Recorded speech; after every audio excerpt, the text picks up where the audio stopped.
Haleluya, kita buka kitab Daniel.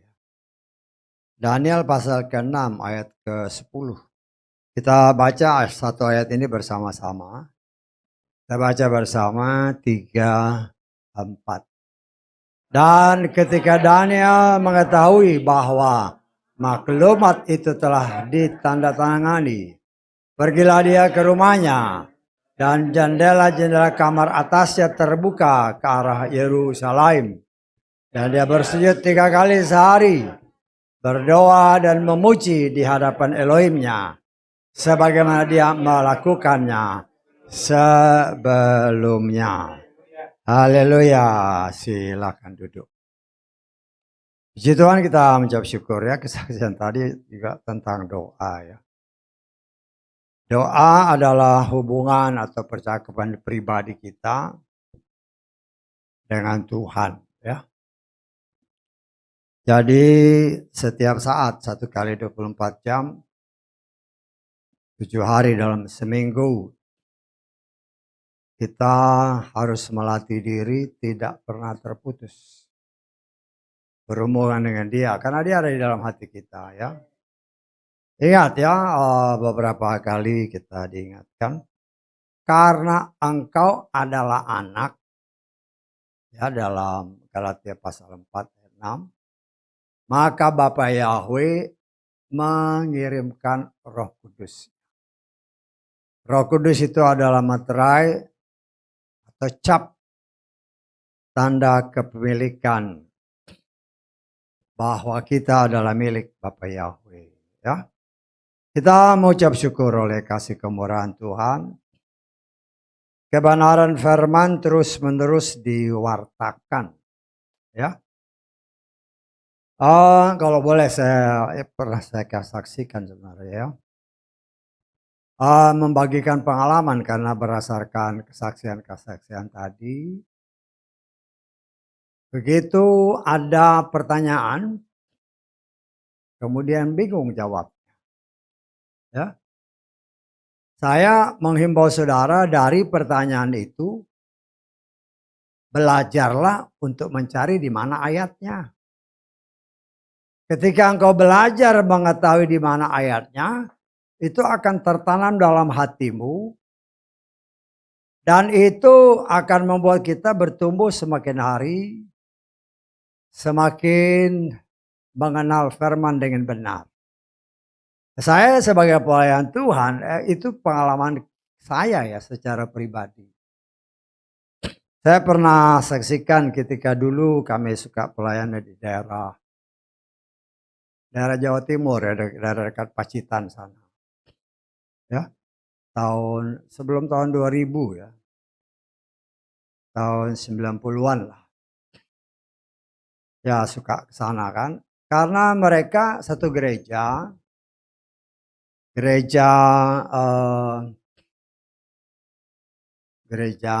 GKJW GKJ yang daerah Pacitan sana kan.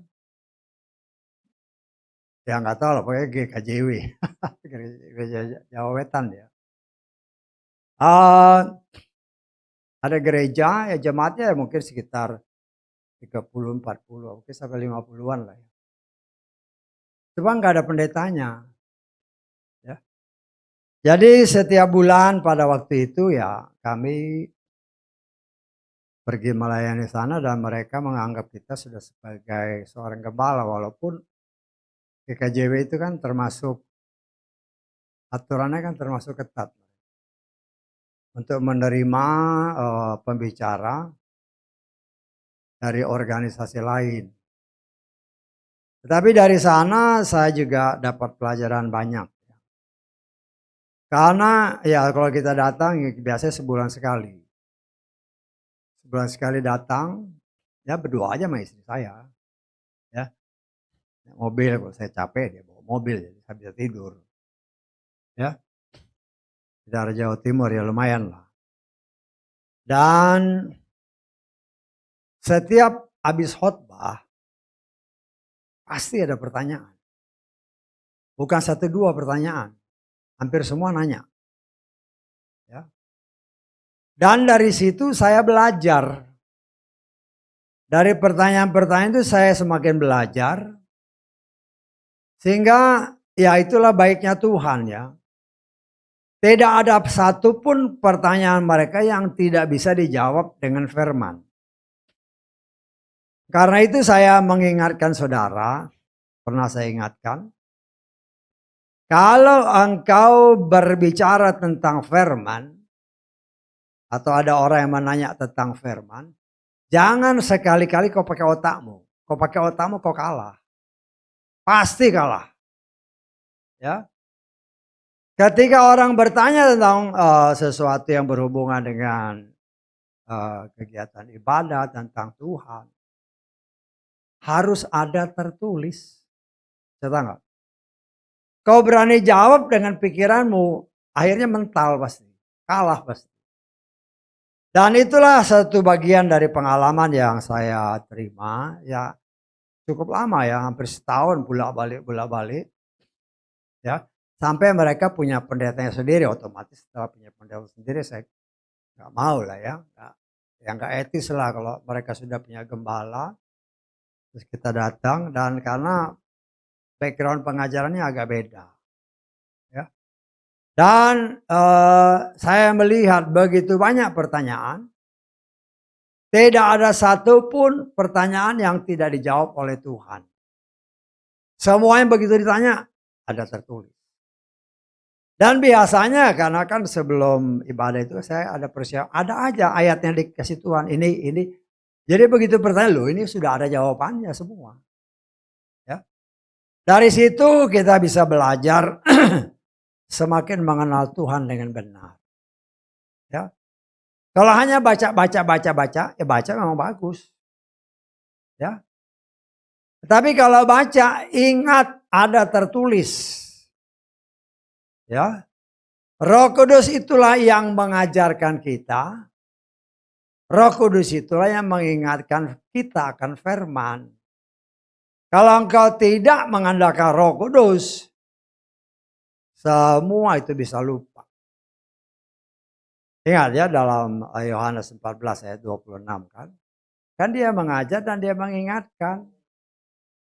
Jadi dimanapun kita berada, ya, karena ada Roh Kudus dan kita tidak mengabaikan keberadaannya. Ketika kita bertemu dengan orang dan ada orang yang bertanya, langsung Tuhan berikan jawabannya. Tuhan kasih ingat. Kita lihat aja lah. Yohanes 14 ayat 26 ya. Jadi kita harus mengerti peran daripada Roh Kudus. Karena itu saya seringkali menghimbau jangan abaikan Roh Kudus. Penghibur yakni Roh Kudus yang akan Bapa utus dalam namaku. Perhatikan. 1, dia akan mengajar kamu segala sesuatu. Dan kedua akan apa? Mengingatkan kamu segala sesuatu yang telah aku katakan. Ya. Mengingat. Kita harus ada definisi sedikit, ingat. Kalau ingat sesuatu, berarti itu pernah terjadi. Bisa ditangkap? Kalau engkau diingatkan firman, paling sedikit engkau pernah baca firmannya. Kalau engkau tidak pernah baca firmannya, apa yang mau diingetin? Bisa ditangkap? Nah kita juga, ya bukan asal-asal aja. Ya. Walaupun Roh Kudus sanggup. Karena banyak contohnya. Ya. Ketika Yesua berbicara setelah kebangkitan dengan muridnya, mereka nggak ngerti, ada tertulis Tuhan membuka pikirannya. Saya tanggap ya, pernah kita baca kan? Itu hal-hal yang khusus. Ya. Dan disinilah kita belajar bagaimana untuk supaya kita itu, ingat ya, saudara dan saya ini sedang dipersiapkan. Ya kemarin kan kita belajar tentang ini. Betul nggak? Kan saya katakan kan, atau firman Tuhan mengatakan. Kita ini kalau mau dipakai sebagai alat menerangi dunia yang gelap. Kita bukan terangnya ya. Kita ini hanya tempatnya. Loh kalau kita berkenan di hadapan Bapa Yahweh, maka dia taruh pelitanya. Sehingga kita bisa menerangi. Artinya berkenan kalau kita benar-benar siap. Jadi kalau kita nggak siap bagaimana? Ya, harus ada kerjasama antara kita dengan Dia yang Maha Kudus. Artinya kita juga harus siap. Siap dalam segala situasi dan kondisi. Bahkan ada tertulis, ya, siap atau tidak siap, ya harus tetap siap. Baik atau tidak baik waktunya, kata firman Tuhan. Engkau harus siap untuk dipakai menerangi orang-orang yang ada di dalam kegelapan. Artinya kita harus sungguh-sungguh semakin hari semakin mendalami firman. Dalam arti kata, kita mengenal firman, semakin engkau setiap hari bergaul dengan firman. Ya, kalau kan tadi dibilang hafal firman. Ya. Saya ya bukannya menolak hafal firman. Setiap kali kau baca firman, otomatis dia akan lengket. Gak perlu diingat-ingat, aduh gimana galau. Artinya tergantung hidup pergaulan kita dengan firman itu sendiri. Karena firman itu bukan benda mati. Firman itu adalah roh Bapa Yahweh sendiri. Kan ada tertulis. Dalam Yohanes pasal 6, 63 kita lihat. Ya, Yohanes 6 ayat ke-63. Dikatakan oleh firman Tuhan. Rohlah yang memberi kehidupan, daging sama sekali tidak berguna. Perhatikan, firman yang aku katakan kepadamu adalah roh dan dia kehidupan. Ya, jadi kalau kita baca firman itu bukan huruf-huruf yang tertulis, tetapi imani bahwa apa yang tertulis itu adalah pribadi Yeshua dalam bentuk tulisan. Kalau kita baca, maka ada transferring roh. Ya, ada transferring roh. Ya, transferring roh umpamanya. Kan banyak orang yang gimana transferring? Ya. Kau baca atau kau suka nonton film. Nah, tergantung filmnya yang kau lihat apa kan. Kalau filmnya sedih, jadi sedih. Itu transferring. Ya. Kalau sukacita, sukacita. Ya. Itu transferring roh tanpa kita sadar. Loh kalau kita bergaul dengan firman, firman itu hidup, firman itu roh. Jadi dengan sendirinya dia nempel, dia menjadi bagian dari hidup kita. Sehingga nggak perlu ngotot hafal-hafal, otomatis nempel. Sehingga ketika kita berbicara dengan orang yang bertanya, ya, langsung diingatkan. Ini semuanya secara otomatis karena firman itu hidup dan Roh Kudus itu, ingat ya, Roh Kudus itu sudah ada di dalam kita. Jadi saya nggak tahu ya dari kesaksian tadi yang banyak orang bersaksikan, saya nggak menangkap kata-kata yang mengatakan begini. Ketika ada orang bertanya, saya langsung kontak Roh Kudus. Nggak ada yang bersaksi seperti itu. Langsung ingat, kontak Roh Kudus. Langsung berbicara dalam hatimu, Roh Kudus tolong. Ketika kita berseru memanggil namanya, minta tolong. Karena firman itu adalah pribadinya. Bisa tanggap? Jadi ketika, ya kan seringkali saya ingatkan. Ketika saudara dimanapun kita ada dan orang berbicara tentang firman, langsung kontak Roh Kudus tolong. Ketika engkau minta tolong sama dia Dia sudah kasih tahu. Apa yang pernah kau baca diingetin. Ini. Otomatis keluar semua. Karena Tuhan, tadi kan bersari kesaksian, kita mau dipakai Tuhan. Tapi kalau kita sendiri tidak siap, ya susah. Karena Tuhan itu masalahnya, Tuhan itu kasih. Dia tidak pernah mau paksa. Tetapi dia mau menjadikan orang yang dipilihnya, seperti beberapa kali yang diutarakan, dia mau kita menjadi bintang-bintang yang terang. Cahaya-cahaya yang luar biasa memancar di tengah kegelapan dunia. Ya, jadi kita harus siap. Jadi kalau ada orang bertanya tentang apapun yang berhubungan dengan firman, yang pertama-tama kita minta Roh Kudus tolong. Berdoa dalam hatimu. Ya. Cara Roh Kudus itu nggak bisa kita pikirin. Ya. Karena kita minta tolong, kan tadi disebut minta, maka akan dikasih. Lo nggak pernah minta gimana? Ingat, Tuhan itu setia sama siapa? Sama firman-Nya. Kalau kita nggak minta, siapa yang salah? Saya nggak. Kita belajar melatih diri untuk melakukan apa yang tertulis. Ya, firman yang tadi kita baca, ya kita mengucap syukur. Daniel adalah salah satu orang yang sangat dikasihi Tuhan. Ya. Sehingga Daniel ini banyak menerima pembukaan-pembukaan. Sampai kepada zaman Yeshua. Zaman Yeshua disalib sampai di situ. Itu sampai di situ doang dia. Karena kelanjutannya ada. Diteruskan kepada orang yang juga dikasihi.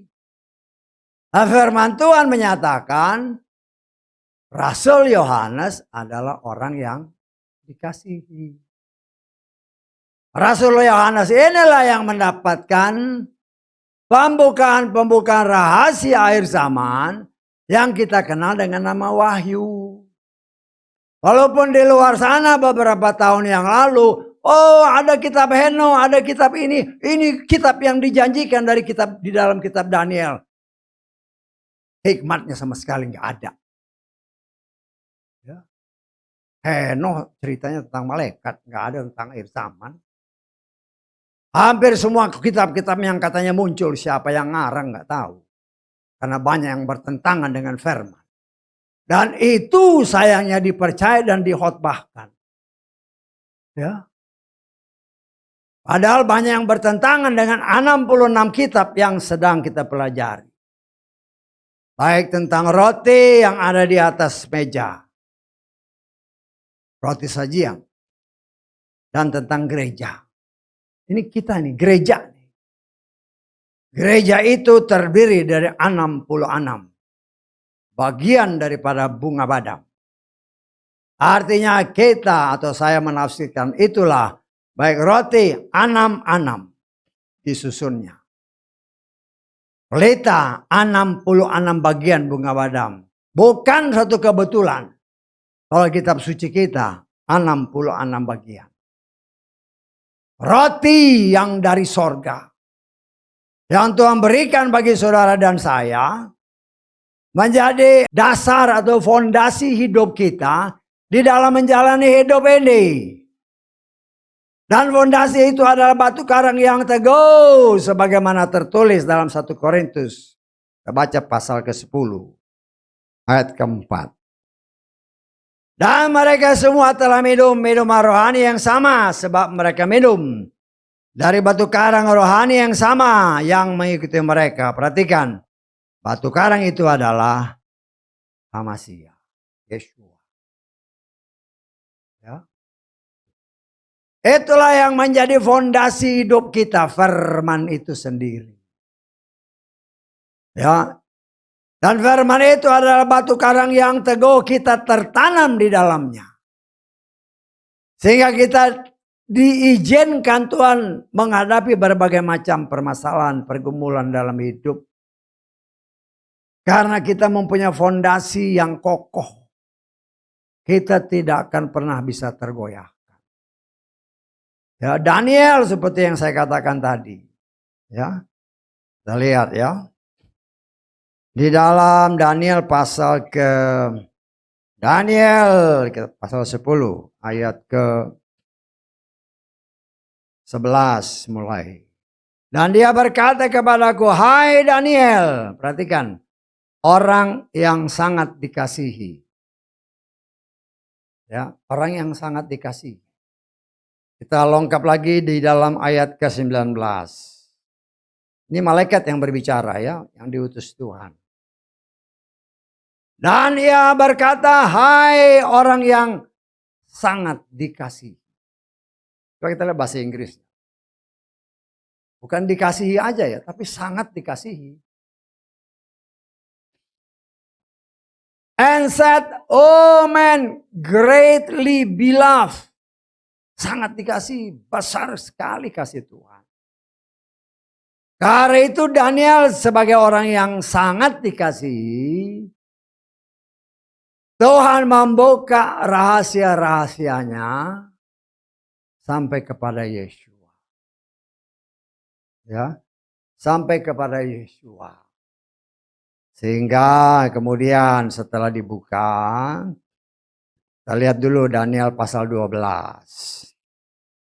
Ayat ke-9. Atau mulai ayat ke-4 kita baca dulu. Ayat ke-4. Tetapi engkau hai Daniel, sembunyikanlah segala firman itu. Materaikanlah kitab itu sampai pada akhir zaman. Banyak orang akan beralih kemari dan pengetahuan akan bertambah. Ini jadi bahan orang-orang yang menamakan diri penyembah. Ini ayat ini. Makanya ada buku-buku yang sekarang dimunculkan. Buku Henokh, buku macam-macam. Baca isinya. Banyak yang ngawur. Gak sesuai dengan firman. Ya, saya udah baca ya. Saya punya buku yang saya baca. Sama sekali, kalau udah tahu bertentangan firman, mau ngapain kita baca terus? Bisa tanggap? Tetapi saya lihat, waduh banyak orang yang, waduh giat sekali. Dalam kitab-kitab itu, ceritain ada sekian malaikat yang jatuh. Berdasarkan kitab Kejadian pasal 6. Orang-orang ini, karena dia malaikat kan, juga membawa pengetahuan-pengetahuan. Obat-obatan segala macam. Itu kok diterima? Apakah Tuhan Bapa Yahweh yang Maha Kuasa tidak sanggup memberikan pengetahuan? Itu kan setan. Malaikat-malaikat itu kan yang jatuh itu jadi setan. Kemudian mereka mau ngajar ini, ngajar ini, ngajar ini. Kalau itu main diterima aja. Itu pengetahuan dari itulah. Gimana sih orang-orang ini? Setan itu kan malaikat yang jatuh. Kalau dipercaya memang mungkin aja dia memiliki keahlian-keahlian. Karena memang itu ada tertulis ya. Ada tertulis, tapi jangan sampai kita juga salah. Jangan sampai kita salah. Ya. Kita baca lah, kita kutip sedikit. Ini karena kita sudah belajar tentang orang pilihan. Jadi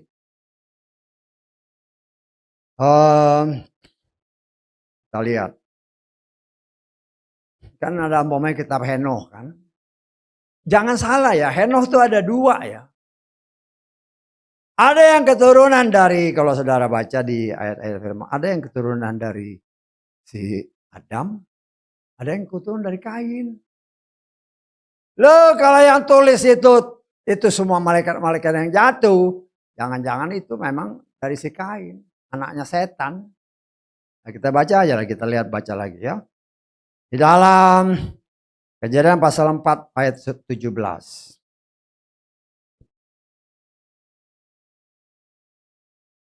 Kain bersetubuh dengan istrinya dan istrinya mengandung dan siapa? Malaikat Henokh. Jadi Heno yang dimaksud buku-buku itu Heno yang mana? Kemungkinan besar Heno yang dari si Kain ini. Karena orang-orang ini keturunan Kain, kita lihat ya. Ayat ke-20 mulai. Memang punya keahlian-keahlian. Ada malaikat Yabal. Ia adalah bapak dari semua orang yang menghuni kemah dan berternak. Artinya ini arsitek. Dan juga punya kebun-kebun, perkebunan. Kemudian apa? Nama adiknya Yubal, dia yang menjadi bapak semua orang yang mainkan harpa seruling. Pintar main musik sama seperti bapaknya itu, yaitu si setan. Ya, kemudian ada lagi dari buku-buku ini obat-obatan juga dari dia. Pikirlah pakai hikmat sedikit. Namanya malaikat jatuh itu setan. Jangan-jangan karena kau melihat ini yang bikin ini. Si Aholiab sama si siapa temannya itu, apakah dapat keahlian dari si setan? Yang benar aja. Ya saya harus beritahu ini karena buku-buku itu tulisannya seperti itu. Ya, macam-macam buku-buku itu. Ya, hati-hati karena banyak orang mulai nulis buku macam-macam. Boleh baca, tetapi kalau sudah sedikit menyeleweng, stop aja. Jangan dilanjutin. Yang penting engkau tahu. Engkau lebih memperdalam, ya pengetahuan palsu, kau anggap kebenaran ada tertulis. Membuat imanmu menyeleweng. Nah itu terjadi kan banyak orang yang percaya dengan buku-buku itu. Ditulis. Hampir nggak ada ceritanya tentang Tuhan, malaikat-malaikat melulu, malaikat jatuh, malaikat ini. Lalu bagaimana orang-orang pilihan ini? Atau menamakan diri orang pilihan? Tapi yang diagung-agungkan malaikat, nama malaikatnya ini, malaikat jatuh kok dihafalin namanya. Jelas namanya ini, namanya. Mau ngapain kau hafal? Nama setan kau hafal. Hati-hati ya. Jangan sampai ya. Saya sih sebagai pelayan Tuhan yang ngomong harus ngomong supaya kita dapat membedakan mana yang boleh kita gali lebih dalam, ya. Mana yang kalau kita dapat sesuatu dari sumber, kemudian lu ini kok nyelewengnya udah stop aja, jangan diterusin. Supaya jangan imanmu semakin menyeleweng. Karena apa? Karena setan itu licik. Ya. Setan itu licik. Ya, saya pernah kasih tahu kan dari buku-buku itu kan. Tadinya saya nggak begitu tertarik. Tapi ketika ada seorang pelayan Tuhan datang, wah Pak, di buku ini, saya lupa entah Heno, entah satu lagi atau berapa buku kan. Itu ketika Abraham mempersembahkan korban. Ya. Ismail ada. Saya bilang salah itu. Enggak, itu dari buku ini Pak. Lah, gimana orang ini? Namanya pelayan Tuhan kok sudah tahu bertentangan dengan Torah. Kok berani beuna menurut buku ini Pak? Kamu percaya Torah atau percaya buku itu? Saya kan penasaran, saya hitung, saya buka peta. Ya, saya pernah saksi, kita pernah belajar lah ya. Apa mungkin si Ismail itu bisa hadir? Loh kita harus menggali ya, apa mungkin? Dan saya coba gali. Pertama, ya, dia itu sudah diusir sama si Sarah. Gak mungkin dia balik. Ya, gak mungkin dia balik. Dan kita juga harus melihat dengan kacamata rohani yang benar. Ya. Karena jarak di mana dia bertempat tinggal dengan jaraknya tempat tinggal Abraham, itu jaraknya sekitar 150 km. Oh enggak, buku ini Pak, si Ismail nginep, nggak mungkin dia nginep, udah diusir. Jadi mengada-ada, dia nginap. Saya nggak bisa percaya begitu. Udah diusir kan sama Abraham juga. Pergi. Kasih bekal, pergi. Artinya jangan datang lagi. Ya. Jaraknya antara tempat tinggal Abraham sama si Ismail itu sekitar 150 kilo. Abraham dapat pemberitahuan dari Tuhan malam ini. Paginya kan dia langsung berangkat. Tahu nggak? Kapan dia mau ngirim orang? Jarak 150 km itu nggak ada HP dulu. Belum ada mobil, jalannya masih hutan. Dan nggak mungkin kalau dia memberitahu, nggak mungkin dia kirim orang malam-malam. Saya coba hitung kalau kecepatan, katakanlah pakai kuda yang cepat. Berapa kilometer per jam dia jalan.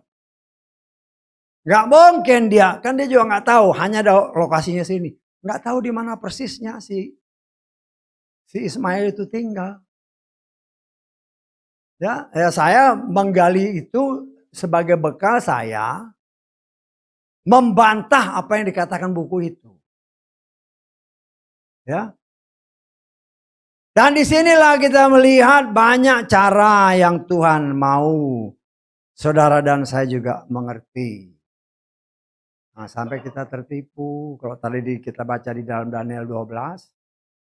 Itu buku-buku yang dikatakan Daniel itu salah. Karena buku-buku yang sekarang terbit itu atau beberapa tahun terbit. Itu tidak pernah menceritakan tentang akhir zaman. Kenyataan membuktikan pemberitaan akhir zaman hanya diberikan Yesua kepada Rasul Yohanes. Sampai langit yang baru, bumi yang baru.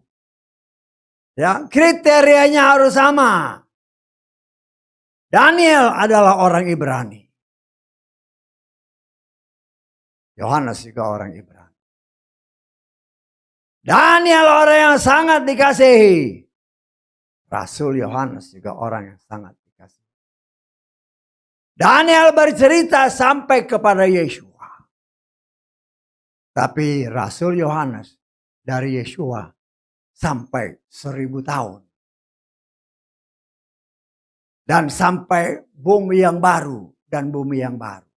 Itu yang benar.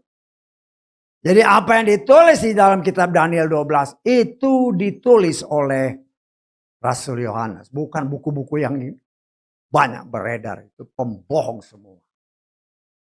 Ya, banyak orang, ini memang kelihatannya menarik. Namanya ini. Wah, semua ditulis. Namanya ini, artinya ini. Mau ngapain kau tahu nama itu? Itu bukan itu yang menyelamatkan. Daniel memang orang yang sangat dikasihi, bahkan sangat dikasihi firman Tuhan bilang. Ya, sehingga dia mempunyai hikmat yang sangat luar biasa. Sejak zaman Nebukadnezar, ingat ya bahwa Daniel ini bangsa Israel ini, ya, ada beberapa zaman kan ya, yang kita harus lihat bahwa bangsa Israel ini kan pertama dijajah oleh Babylon. Dan Daniel ini diangkut ke Babylon zamannya Nebukadnezar. Tapi Tuhan memperlihatkan Daniel ini dengan hikmat yang luar biasa. Sehingga dengan hikmat yang luar biasa Tuhan bukakan mimpi yang dimimpikan oleh si Nebukadnezar yang tidak dia ceritakan kepada orang lain. Tetapi bagi Tuhan tidak ada yang tersembunyi. Yang tidak bisa dia singkap. Sehingga ketika Daniel menyingkapkan apa yang dimimpikan oleh si Nebukadnezar beserta hatinya. Dia kaget. Setelah zaman Babylon, kemudian apa yang kita baca tadi, zaman media Persia. Ya, zaman Raja Darius. Dan karena Daniel mempunyai hikmat yang sangat luar biasa. Dia diberikan kedudukan oleh si penjajah. Dia kan penjajah. Dia ada di Babylon, dia ada di media Persia sebagai orang asing. Tetapi karena dia hidup bergaul dengan Tuhan.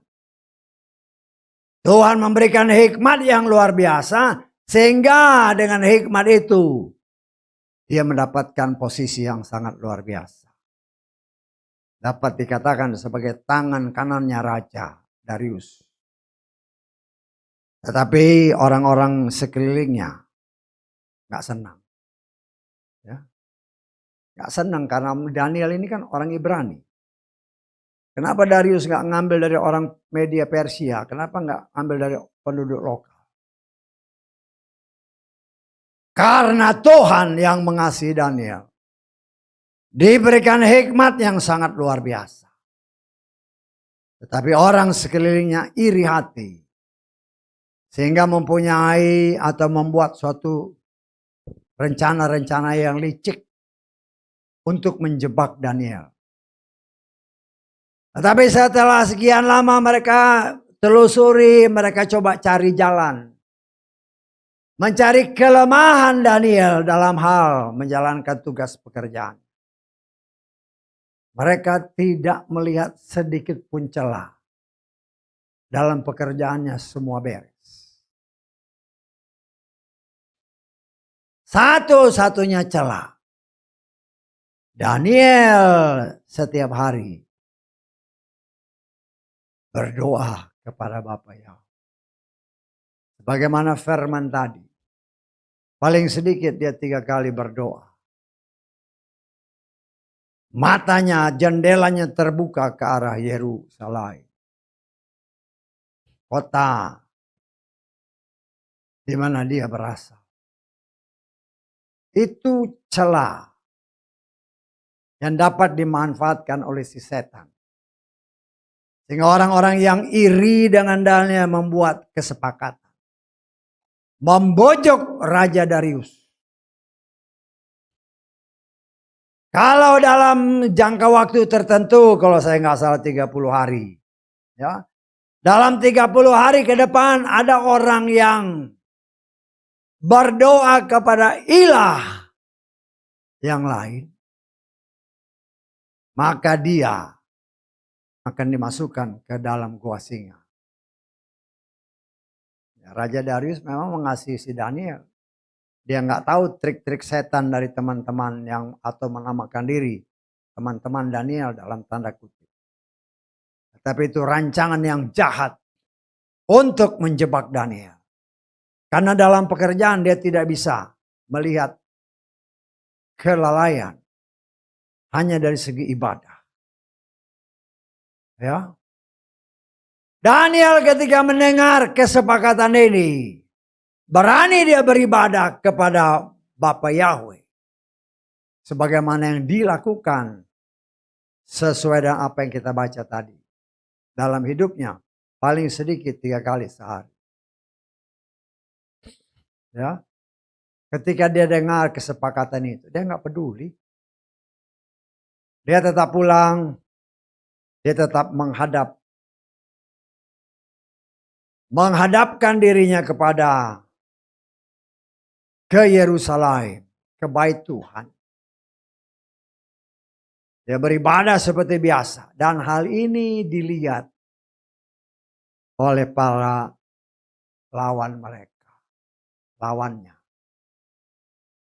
Kemudian ditangkap, dibawa kepada raja. Raja karena sudah terikat perjanjian kontrak, ya harus kau minta dalam 3 hari ke depan, 30 hari ke depan, kau berdoa kepada ilah lain dan bukan kepada raja, maka dia akan dimasukkan ke dalam gua singa. Dan mereka berhasil. Daniel ditangkap, kemudian dimasukkan ke dalam gua singa. Raja sedih walaupun dia karena terjebak dengan kesepakatan orang-orang yang membenci Daniel. Berdasarkan firman Tuhan dikatakan, kita lihat di dalam ayat ke 18 dan 19. Daniel berkata, lalu raja pergi ke istana dan melewatkan malam itu dengan berpuasa. Ya, raja berpuasa karena Daniel orang yang sangat dia kasihi dimasukkan ke dalam gua singa. Berpuasa dalam arti kata dia sama Tuhannya ya, bukan kepada Bapa Yahweh. Alat-alat musik tidak dibawa ke hadapannya. Dan dia tidak dapat tidur. Ya. Karena mikir, tadi kan ada kesaksian nggak bisa tidur. Ya. Betul kan? Saksian tadi nggak bisa tidur. Mikirnya apa nggak tahu. Kalau ini raja mikir Daniel. Ya. Maka raja bangun pagi-pagi sekali saat fajar menyingsing dan bergegas pergi ke gua singa. Ketika dia tiba di gua itu, ia berseru dengan suara yang sedih kepada Daniel. Raja berbicara berkata kepada Daniel, "Hai Daniel, hamba Elohim yang hidup, Elohimmu yang kepada engkau selalu melayani. Apakah dia sanggup melepaskan engkau dari singa-singa itu?" Lalu Daniel berkata kepada raja, "Ha raja, hiduplah selama Elohimku telah mengirim malaikatnya. Dan dia telah menutup mulut singa-singa itu. Dan mereka tidak menyakiti aku. Karena apa? Dalam pandangannya, dalam pandangan Bapa Yahweh, ketulusan terdapat di dalamku. Dan juga di hadapanmu ya Raja. Aku tidak melakukan kejahatan. Ya. Daniel, walaupun dia dengar akan kesepakatan itu, tapi karena dia sangat mengasihi Tuhan, Yahweh yang dia sembah dengan sungguh-sungguh, dia tidak menyayangkan nyawanya. Seperti apa yang dikatakan Yeshua, kita lihat Matius 10. Ayat ke-39. Matius 10 ayat 39. Siapa yang mendapatkan jiwanya, dia akan melepaskannya. Tetapi siapa yang melepaskan jiwanya demi aku, dia akan mendapatkannya. Terjemahannya yang agak ini ya. Saya baca terjemahan Lukas. Siapa yang mendapatkan nyawanya, ia akan kehilangan nyawanya. Tetapi siapa yang kehilangan nyawanya demi aku, dia akan mendapatkan. Inilah yang terjadi pada Daniel. Karena dia tetap setia kepada kehidupan ibadahnya kepada Bapa Yahweh. Dia tidak pedulikan nyawanya. Itu kan taruhannya nyawa. Dia nggak peduli. Ya karena dia tahu bahwa Tuhannya lebih dari segala sesuatu. Dia sudah merasakan mujizat yang Tuhan kerjakan sejak dia menjadi tawanan Raja Babylon. Sejak Tuhan singkapkan mimpi-mimpi Nebukadnezar. Walaupun tidak disebut, ya, tetapi saya percaya, dia yakin dan percaya bahwa Tuhan yang dia sembah, kalau dia mau, dia sanggup menyelamatkan Daniel. Dan itulah yang dikatakannya setelah raja menjenguknya dan berseru memanggil Daniel. Ya, dia berkata, Bapa Yahweh yang dia sembah melihat.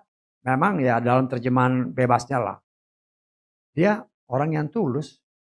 Artinya bersih di hadapan Tuhan. Sehingga dia Tuhan yang luar biasa. Dia tutup mulut-mulut singa itu. Dia tutup mulut singa-singa itu sehingga tidak ada satupun yang berani. Yang bisa menggigit. Karena singa itu kan makannya daging. Karena begitu Daniel diturunkan ke gua singa, singa ini tidak mencium bau daging. Dagingnya sudah dibakar habis. Sudah tidak ada lagi kedagingannya. Karena itu singa mulutnya nutup. Tetapi nanti setelah Daniel diangkat dan para lawannya dimasukkan, baru mau masuk. Wah, ini daging segar. Langsung disantap sama singa-singa. Ingat singa-singa. Mengaum berkeliling. Ingat. Ya, kalau engkau gemetar, ya berarti dagingmu masih ada. Ya. Tuhan itu tidak berubah. Kalau dia dahulu bisa menyelamatkan Daniel, sampai saat ini pun dia tetap sanggup menyelamatkan kita. Orang yang percaya kepadanya. Ya. Daniel, dia melakukan apa yang diperintahkan Tuhan. Dia berdoa. Firman Tuhan katakan, 3 kali. Adapun jendela-jendela kamar terbuka kemana? Ke arah Yerusalem. Doa yang dipanjatkan oleh si Salomo. Kita lihat ya. Dan 2 Tawarikh. Pasal ke berapa ini? Pasal ke-6. Ayat ke-38. Ya, mereka berbalik kepadamu dengan segenap hati mereka. Dan dengan segenap jiwa mereka. Di negeri panah mereka, tempat mereka telah diangkut sebagai tawanan. Perhatikan. Dan mereka berdoa ke arah negeri mereka. Yang telah engkau berikan kepada leluhur mereka. Ke arah kota yang telah engkau pilih. Dan ke arah rumah yang telah aku bangun bagi namamu. Terjemahan Lugas. Ini bercerita tentang bangsa Israel kalau seandainya mereka menjadi tawanan. Sama seperti si Daniel ini kan dia menjadi tawanan. Tawanan Babylon, setelah Babylon ditaklukkan oleh media Persia. Ya melanjutlah jadi tawanan media Persia. Berlakulah kata-kata ini berdasarkan terjemahan Lugas ya ayat ini. Ya mereka berbalik kepadamu dengan segenap hati dan jiwa. Mereka di negeri pembuangan itu. Lalu mereka berdoa ke arah negeri yang telah engkau berikan kepada leluhur mereka. Ke arah kota yang telah engkau pilih. Dan ke arah bait yang telah kudirikan bagi namamu. Tadi kan kesaksian kan. Doanya ke siapa? Ada kan kesaksian tadi kan. Saya sudah berdoa. Arah baitmu kemana? Bisa datang gak maksud saya? Arahnya kemana? Kalau kita ke arah Tuhannya orang Israel. Maka dia yang adalah Tuhan yang Maha Kuasa akan menjawab kita. Kalau engkau ke arah kiblat yang lain. Ya tergantung dia lah. Tuhan yang kau sembah itu Maha Kuasa enggak? Dan Daniel memperlihatkan kepada kita. Apa yang sudah beberapa tahun didoakan oleh si Salomo. Ketika dia ada dalam penjajahan. Atau di tanah penjajah. Dia berdoa, dia menghadap kepada baitnya Tuhan. Kiblatnya ke arah Yerusalem. Kota yang memberikan damai sejahtera. Ya. Ke arah Tuhan yang benar. Karena kita berkiblat kepada Tuhan yang hidup. Yang disembah oleh bangsa Israel. Karena ada tertulis. Keselamatan datang dari bangsa Yahudi. Tuhan setia sama janjinya. Kalau kita berseru kepada dia. Yahweh dalam Adonai Yeshua Mashiach. Maka dia akan jawab. Tapi kalau kau manggil. Ya Tuhan yang lain ya. Bagaimana? Anda tertulis. Tuhan yang lain itu adalah berhala. Ya. Loh. Bagaimana kalau manggilnya kepada berhala? Kita lihat 1 Tawarikh 16. Ayat ke-26. Sebab semua ilah bangsa-bangsa adalah berhala. Tetapi Yahweh lah yang telah menjadikan langit. Jadi benerin dulu kiblatnya. Kemana kau wajahmu menghadap? Karena pada akhir zaman ini banyak orang yang lebih percaya kepada pengetahuan palsu. Bahkan menganggap pengetahuan palsu itu sebagai kebenaran. Akhirnya imannya melenceng. Saya mengucap syukur dan tadi doa. Saya berdoa kepada Bapa Yahweh. Dan Bapa Yahweh tidak pernah mempermalukan anak. Anaknya berusaha memperkenalkan nama Tuhannya yang hidup. Dan merasakan kesaksian, doanya dijawab. Ya. Kita belajar dari itu semua. Ada perbedaan antara orang yang beribadah kepada Bapa Yahweh dengan orang yang beribadah kepada ilah-ilah lain. Dan Tuhan yang saudara dan saya sembah, Dia yang membuat perbedaan itu. Kenapa? Karena Tuhan kita itu hidup. Ya sebagaimana doa, karena saya udah berdoa berkali-kali. Tadi kan terjawab sebenarnya. Ingat ya, setiap doa itu pasti Tuhan dengar. Tetapi yang menjadi masalah, apakah Tuhan mau menjawabnya saat itu? Atau Tuhan bilang, segala sesuatu ada waktu. Atau karena kau salah berdoa. Kata kitab Yakobus. Jangan harap mendapatkan. Saya enggak? Kenapa? Karena Tuhan itu setia sama firman-Nya. Kau salah berdoa, sorry. Ya, enggak bisa. Karena itu belajar mengenal Tuhan kita dengan benar. Karena dalam segala persoalan yang kita hadapi, ya, Tuhan sudah mengetahui bagaimana cara menyelamatkan anak-anaknya ketika mereka menghadapi masalah. Karena ada tertulis, kita lihat di dalam suratan Petrus. 2 Petrus pasal kedua. Ayat ke-9. Yahweh sudah mengetahui, ingat itu sudah. Bukan akan, tapi sudah mengetahui. Bagaimana melepaskan orang-orang saleh dari pencobaan.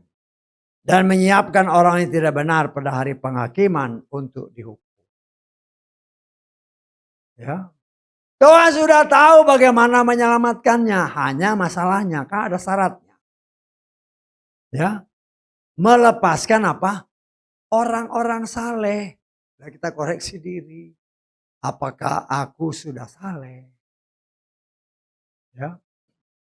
Dan bagaimana kita bisa hidup saleh? Ada tertulis, kita baca.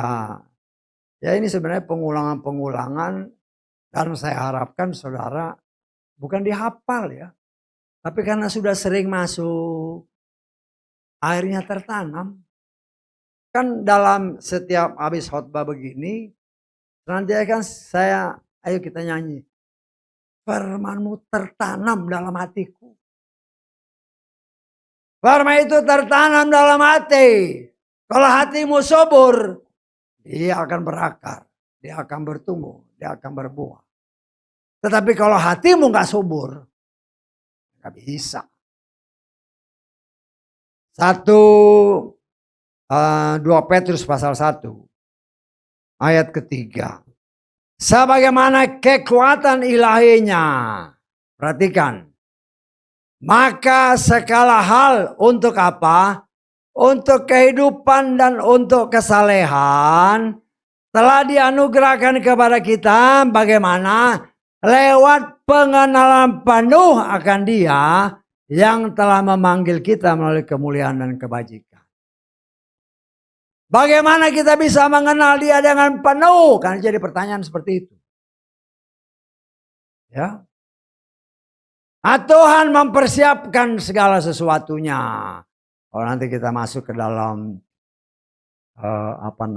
pintu kemah. Pintu kemah itu ya. Pintu kemah. Pintu kemah itu ada 5 tiangnya. 5 tiangnya. Ya nanti kan kita belajar ke sana kan. Cara Tuhan lah bagaimana membawa kita sampai ke sana. Apa maksudnya 5 tiang? Itulah yang tertulis dalam kitab Efesus. Pasal ketiga. 3 atau 4. Pasal keempat. Ayat ke-11. Sesungguhnya Dia, Bapa Yahweh, sudah memberikan 1. Rasul-rasul, 2. Nabi-nabi, 3. Penginjil-penginjil, 4. Gembala-gembala, 5. Pengajar-pengajar. Untuk apa? Untuk perlengkapan orang-orang kudus dalam pekerjaan pelayanan bagi pembangunan tubuh Hamasia. Perhatikan. Hingga kita semua dapat tiba pada kesatuan iman dan apa? Pengenalan penuh akan Dia. Para 5 jawatan tadi, kalau kita masuk ke dalam pintu kemah itu 5 jawatan. Mereka yang bertanggung jawab untuk memberikan pengajaran-pengajaran. Ya. Sehingga kita boleh mengenal Dia dengan penuh. Mengenal firman dengan penuh. Dan firman inilah yang akan bekerja dalam hidup kita. Sehingga terjadilah seperti apa yang sering kali didoakan. Yohanes 15 ayat 3. Firman itu membersihkan. Kita lihat aja. Yohanes 15 ayat 3. Firman Tuhan menyatakan. Kamu memang sudah bersih. Kenapa? Karena firman yang telah kukatakan kepadamu. Firman itu membersihkan kita. Firman itu kemudian menguduskan kita. Yohanes 17 ayat 17. Ya. Yohanes 17 ayat 17 dikatakan. Kuduskanlah mereka dalam kebenaran. Kebenaranmu, firmanmu adalah kebenaran. Firmanmu adalah kebenaran. Kita melihat sangat luar biasa. Tuhan yang saudara dan saya sembah. Kenapa? Karena Dia mau kita mengenal Dia dengan penuh. Supaya kita tahu bagaimana supaya kita bisa hidup saleh. Kan tadi dalam 2 Petrus tadi kan. Sehingga dengan demikian kita semakin hari semakin dibawa menuju kepada kesempurnaan. Karena Dia itu sempurna. Berdasarkan Matius 5 ayat 48. Hendaklah engkau sempurna. Karena Bapamu yang di sorga sempurna ada. Dan jangan pernah katakan, oh nggak mungkin sempurna. Jangan kau katakan itu. Karena apa yang kau ucapkan kalau kau nggak tarik nggak bakal sempurna. Kita dalam proses penyempurnaan. Dan penyempurnaan itu hanya Tuhan yang tahu. Sudah berapa persen. Kita kan nggak tahu. Iman kita harapkan iman menjadi sempurna. Sampai di mana hanya Tuhan yang tahu. Kewajiban kita lakukan apa yang sudah Dia katakan. Kan Dia bilang, lakukanlah semua apa yang kukatakan. Karena apa yang kukatakan itu akan menghakimimu. Ya. Kan itu firman Tuhan. Yesus sendiri bilang, bukan aku yang menghakimi. Tapi firman yang aku katakan, itu yang akan menghakimi. Ya. Jadi segala sesuatu itu harus sebagaimana tertulis. Ya. Supaya kita jangan sampai salah. Kita lihat. Yohanes 12. Ayat ke-47. Jika seseorang mendengarkan firman-Ku dan dia tidak percaya, aku tidak menghakiminya. Sebab aku datang tidak untuk menghakimi dunia, melainkan untuk menyelamatkan dunia. Siapa yang menolak aku dan tidak menerima firmanku, ia mendapatkan dia yang menghakiminya. Siapa yang menghakimi? Firman yang telah kuucapkan, dia itulah yang akan menghakiminya pada akhir zaman. Ya. Kalau kita melakukan ibadah basuh kaki, ya biar orang di luar sana dengar juga. Ya. Kan macam-macam alasan. Aduh, jemaat saya gede. Loh, firman Tuhan kata itu wajib kau lakukan. Bukan kata saya ya. Kita baca lagi di dalam Yohanes 13 nih ayat ke-14. Jika kemudian aku Tuhan dan Guru membasuh kakimu, maka kamu pun harus membasuh kaki seorang terhadap yang lain. Kalau nggak dilakukan, apalagi ya kita di sini lakukan, nggak tahu yang di luar. Kalau nggak dilakukan, tanya gembalamu kenapa nggak dilakukan. Ini harus dilakukan. Kalau nggak lakukan, nanti ini yang akan menghakimimu. Nggak bisa ada alasan, oh jemaat saya besar, oh susah airnya. Bukan susah tetapi engkau tidak mau. Itu artinya tidak percaya. Siapa yang menghakimi? Ya firman ini yang menghakimi. Kita akan mau disempurnakan, artinya segala sesuatu yang dia katakan dengan pertolongan Roh Kudus kita mempraktekkan dalam hidup. Ya. Karena ketaatan akan bisa merubah banyak hal dalam hidup kita. Sama seperti Daniel, dia taat.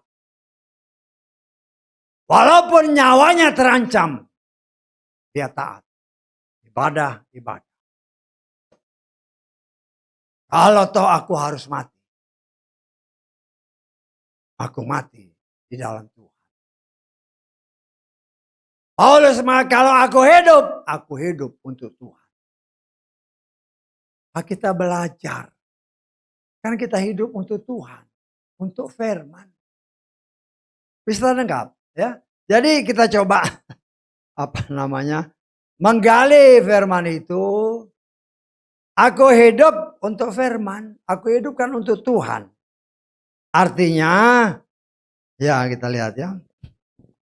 Galatia pasal 2, ayat ke berapa ya? 20. Galatia 20, aku telah disalibkan bersama Masiha. Aku hidup, perhatikan, tetapi bukan lagi aku, melainkan Masiha hidup di dalam aku.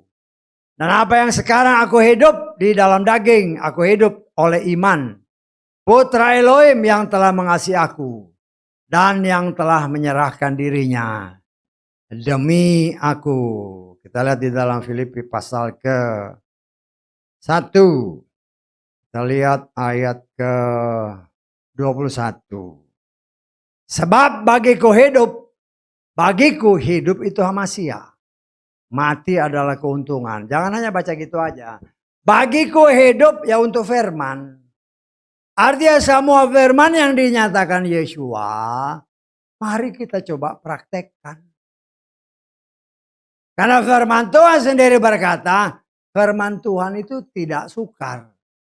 Hanya masalahnya mau apa tidak. Bisa tangkap. Karena kita mau sempurna dan firman itulah yang menyempurnakan kita. Karena itu saya menghimbau, ayo kita belajar lakukan. Kau yang di luar sana, kalau engkau tidak lakukan, atau mungkin gembalamu nggak lakukan, tanya. Karena banyak gereja yang tidak melakukan basuh kaki. Oh itu ya, mulailah mengarang cerita, sejarahnya begini ya, segala macam.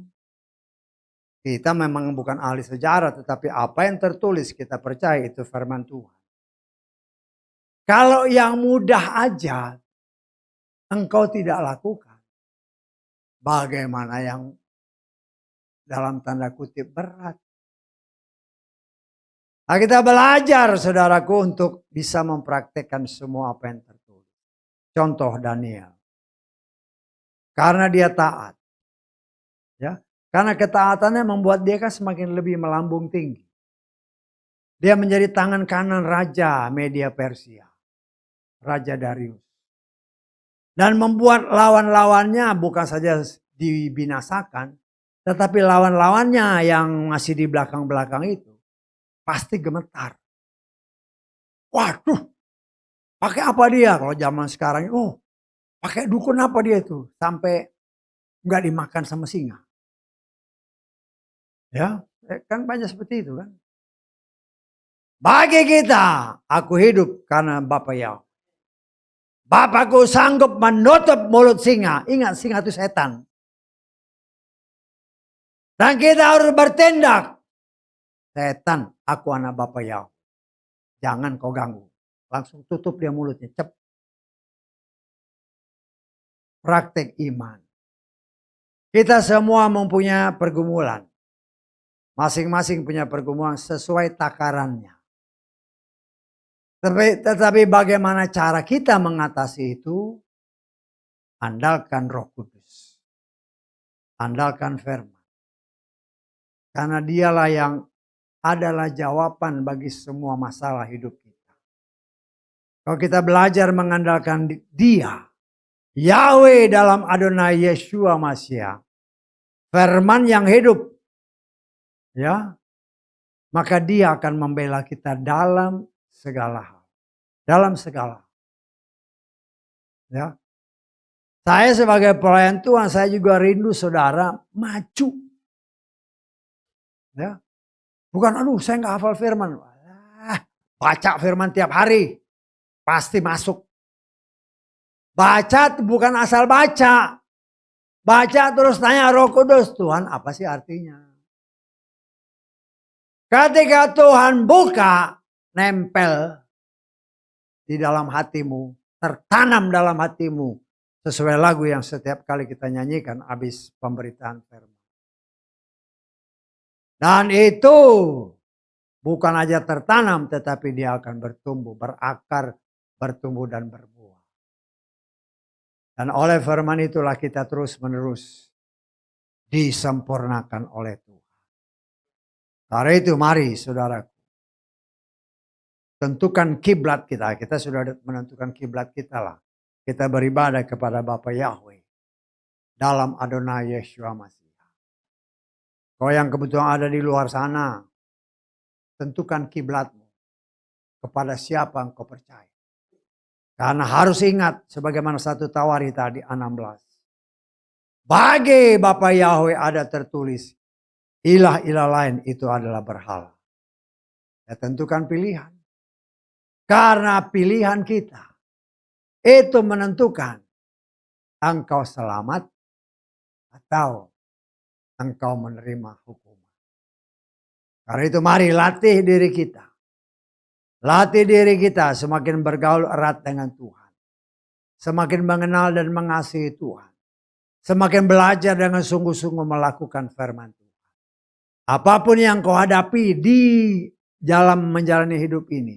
Jangan sendirian. Tuhan menunggu bagaimana kita berkomunikasi dengan dia. Ketika masalah datang, ingat Daniel. Pusatkan, arahkan dirimu kepada dia yang bertakhta di dalam kerajaan sorga, yaitu Yahweh dalam Adonai Yeshua Mashiach. Dia siap menolong dan dia sanggup menolong. Kalau kita anak-anaknya memohon kepadanya. Karena itu percaya, maju dan terus maju. Karena waktu kedatangannya sudah sangat dekat. Haleluya, amin. Mari kita bangkit berdiri.